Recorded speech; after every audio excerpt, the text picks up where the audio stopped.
to cancel the project, so no one is looking. So we have an organization like the Lyme-Induced Autism Foundation, where I spoke earlier in the summer, and while I was speaking, I announced from the podium that the American Academy of Environmental Medicine just came out with strong words against GMOs, saying that they're causally linked to reproductive disorders, gastrointestinal disorders, organ damage, accelerated aging, faulty insulin regulation. And here I was speaking to doctors who treat people with autism and Lyme disease, and also the mothers of people who have them, mother and fathers. And I said, and I challenge you, your organization, to come up with a position against GMO, position on GMOs. And immediately the executive director stood up in the back and said, we'll do it. And sure enough, this month they came up with their position paper, and it's out. And it's the first patient advocacy group in the nation to come up with it. And I think we're going to see a lot more. Good, these are the canaries in the coal mine who have been hurt, who have been seeing the impacts, and they say very clearly it's not worth waiting for the human clinical trials and post-marketing surveillance to nail GMOs as the cause.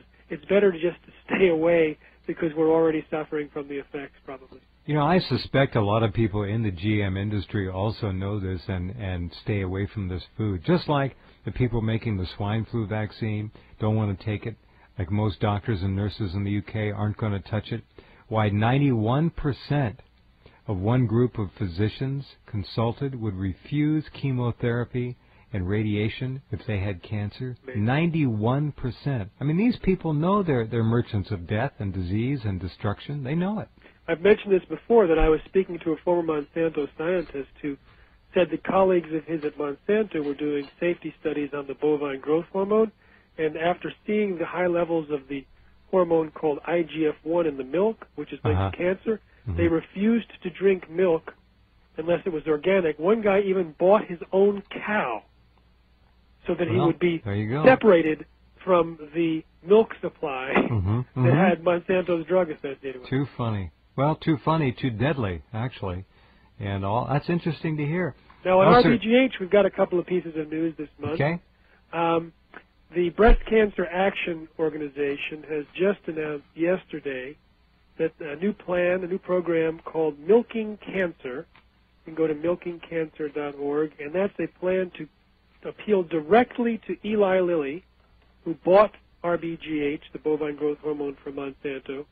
And they point out, I was interesting, I did a little research, and Eli Lilly has a drug that treats cancer that reduces IGF-1, and the RBGH injection into cows increases IGF-1. So they've got us coming and going.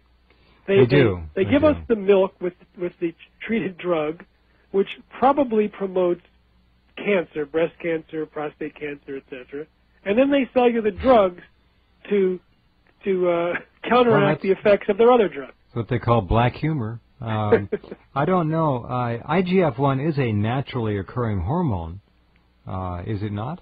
It is. What happens is milk has IGF-1 in it anyway. And milk drinkers, they did a study when they took people and just divided them randomly in two groups. And one group they fed milk to, and one group they didn't feed milk to. And the group that drank the milk had 10% higher levels of free-roaming IGF-1 in their blood. They also, there was another series of studies. IGF-1 is also linked to high rates of fraternal twins. They looked at the World War II studies and found where milk was not available in certain countries, and the twin rate dropped in those countries when it was less available, and it went back up when it was more available. So what's the impact with reproduction? Well, it produces when you take the IGF-1, there's two functions. One, it can produce more viable eggs, and two, it increases the survival rate of those eggs.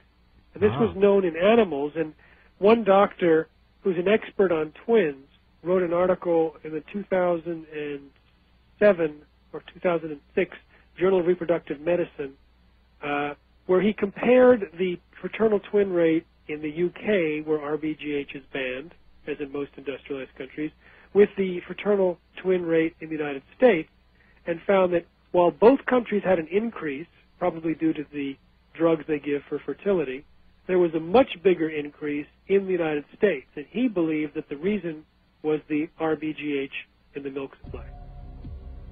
Well, pretty damn logical. Yeah, I agree. All right, hold on if you would, Jeff, back in just a minute. Jeffrey Smith is here. His website, literally a life-saving destination for you and your family and loved ones. Visit and avail yourself of this magnificent information. We shall be right back.